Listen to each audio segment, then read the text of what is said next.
ओम श्री गुरुवे नमः। सभी श्रोताओं का सच्चिदानंद सिंह की ओर से हार्दिक अभिनंदन और नमस्कार। आध्यात्मिक गीता के इस 16वें एपिसोड में आज हम श्रीमद् भगवद गीता के प्रथम अध्याय में उल्लिखित श्लोक संख्या 40 से 43 का अनुवाद तत्पश्चात उसकी आध्यात्मिक व्याख्या पर बात करेंगे। श्लोक 40 से 43 का अनुवाद इस प्रकार है। अर्जुन कहते हैं कि हे कृष्ण, जब कुल अधर्म अर्थात अनाचार के द्वारा अभिभूत हो जाता है तो कुल की स्त्रियां अत्यंत दुष्टा हो जाती हैं। हे वृष्णिवंशी कृष्ण, कुल स्त्रियों के दुष्टा या व्यभिचारिणी होने पर वर्णशंकर जन्म लेते हैं। वर्णशंकर कुल का नाश करने वालों के लिए तथा कुल के लिए नरक का कारण बनता है। उन कुल का नाश करने वालों के पितरों की श्राद्ध और तर्पण क्रिया लुप्त हो जाती हैं। पिंड तर्पण आदि के लोप होने पर प्रेतत्व दूर न होने के कारण वे नरक में गिरते हैं। कुलग्न लोगों के इन सारे वर्ण संकर बनाने वाले दोषों से सनातन वर्ण धर्म, कुल धर्म और उसके साथ आश्रम धर्म भी लुप्त हो जाते हैं। हे जनार्दन, मैंने सुना है जिसका कुल धर्म नष्ट हो गया हो ऐसे मनुष्य को नियत रूप से नरक में वास करना पड़ता है।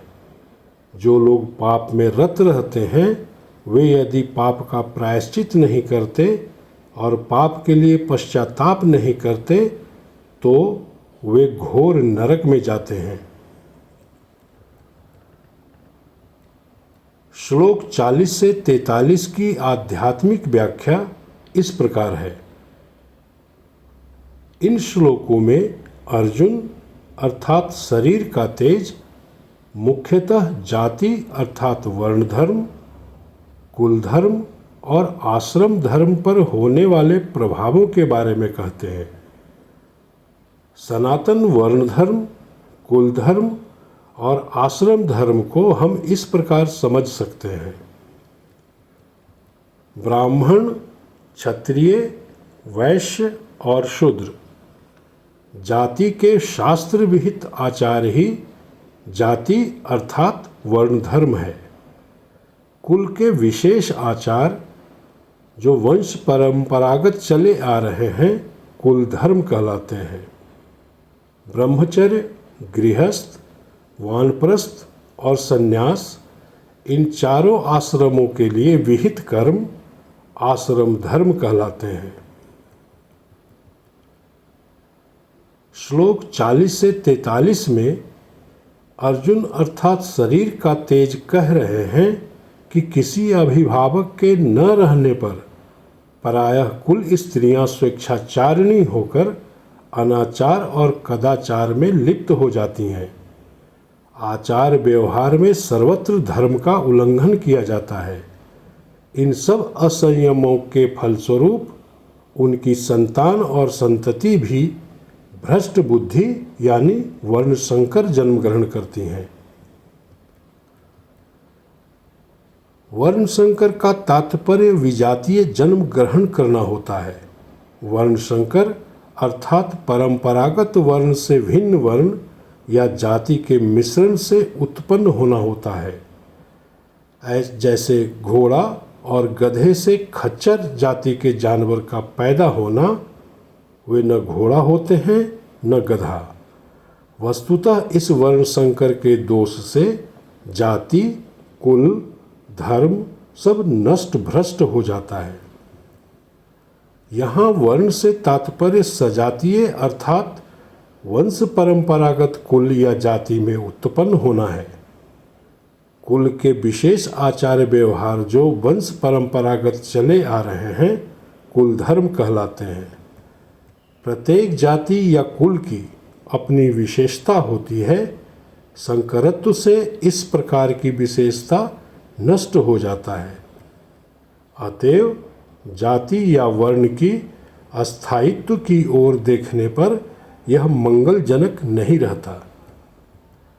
इससे उच्च वर्ण और उच्च वंश के लोग अपना अपना विशेषत्व खोकर अधम बन जाते हैं।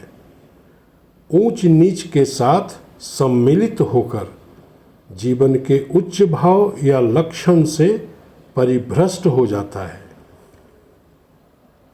समाज की कल्याण कामना करने वाले विवेकशील अर्जुन के मन में इस प्रकार के विचार क्यों उत्पन्न हुए थे? तात्पर्य यह है कि सामान्यतः लोग साधन प्रारंभ कर और कुछ दूर आगे जाकर अंत में सामान्य विभूति प्राप्त कर वास्तविक लक्ष्य को भूल जाते हैं। विवेकशील अर्जुन के मन में भी इस समय ऐसा ही भाव उठ रहा है। जिसके लिए साधन प्रारंभ किया था वह न होकर कुछ और ही हो गया, भाव ही विकृत हो गया। साधन में जो योगी सदा अभ्यासरत रहते हैं उसके लिए आत्मा में स्थिरा स्थिति के सिवा दूसरा कोई धर्म नहीं। यहाँ हमें कुछ और महत्व की बातों पर चर्चा करने की जरूरत है। वर्ण संकर जैसे पूर्व काल में समाज की दृष्टि में निंदनीय था, आज कलयुग की महिमा से वैसा निंदनीय नहीं समझा जाता और भविष्य में इसका चलन और भी बढ़ेगा। नहीं तो कली का पूर्ण प्रादुर्भाव कैसे होगा? मिश्रण सदैव खराब नहीं होता। आज के युग में मिश्रित वस्तुओं का चलन भी बढ़ता जा रहा है। हमें इसे स्वीकार भी करना होगा। परंतु जो मिश्रण अनिष्टकारी होता है वही निंदनीय है। खाद्य पदार्थों में भी मिश्रण का चलन हो गया है। अनेक मिश्रित खाद्य हैं जो खाने में अच्छे और उपयोगी भी होते हैं, परंतु इस प्रकार के भी मिलावटी खाद्य हैं जो ग्रहण योग्य नहीं होते। उनको ग्रहण करने से शरीर में व्याधि और मन में पीड़ा होता है। अतः अपवित्र पदार्थ के मिश्रण होने के कारण वह खाने योग्य नहीं रह जाते हैं और उनको ग्रहण करने से मनुष्य का शरीर नाना प्रकार के रोगों का आश्रय स्थान बन जाता है। शरीर और मन यदि व्याधिग्रस्त या दुश्चिंताग्रस्त हो तो कुल कुंडलिनी शक्ति या ब्रह्म ज्योति यानी पिंड का प्रकाश लुप्त हो जाता है तथा सहस्त्रदल कमल से सुधा क्षरण भी बंद हो जाता है। अतएव सारे अनुभव जो साधन के द्वारा हो रहे थे वे एक साथ लुप्त हो जाते हैं। हमें यहाँ यह भी समझना होगा कि हमारा यह शरीर दो प्रकार का होता है, एक मातृज या भांडदेह और दूसरा पितृज अर्थात पिंडदेह यानी सूक्ष्म शरीर। मृत्यु के समय यह मातृज देह नष्ट हो जाता है, परंतु पितृदेह कुछ और समय तक रहता है। भांड देह के बिना पिंड देह का रहना जीव के लिए वैसा सुखदायी नहीं होता है। मरण मूर्छा दूर होने के बाद ही प्रेत पूर्व संस्कार के अनुसार भूख प्यास का अनुभव करने लगता है, आत्मीय स्वजन को देखने की इच्छा करता है और उनको रोते कलपते देखकर उसे भी बहुत दुख संताप होता है। पिंडदेह अर्थात सूक्ष्म शरीर प्रायः 1 वर्ष तक रहता है। कभी कभी प्रेत को इस सूक्ष्म शरीर में बहुत दिनों तक भी रहना पड़ता है। पिंडोदक क्रिया के बिना यह शरीर नष्ट नहीं होता। माता पिता के लिए पुत्र ही सबसे अधिक प्रिय होता है तथा पुत्र के साथ देह और मन का निकट संबंध होने के कारण पुत्र के द्वारा दिया गया पिंडोदक प्रेत के लिए विशेष उपकारी होता है। यदि मृतात्मा यह पिंडोदक नहीं पाते तो उनको न जाने कितने वर्ष प्रेत योनि में रहना पड़ता है, इसकी कोई अवधि नहीं। यदि कोई पिंड देने वाला ना रहे तो मृतात्मा बहुत समय के बाद स्वभाव के नियमानुसार प्रेत देह से मुक्ति प्राप्त करता है, परंतु पुत्रवान को इस प्रकार घोर नरक में दीर्घ काल तक नहीं रहना पड़ता। शास्त्र विधि के अनुसार पिता पितामह आदि को जो उदक पिंड आदि दिया जाता है वह आवश्यक कर्तव्य है।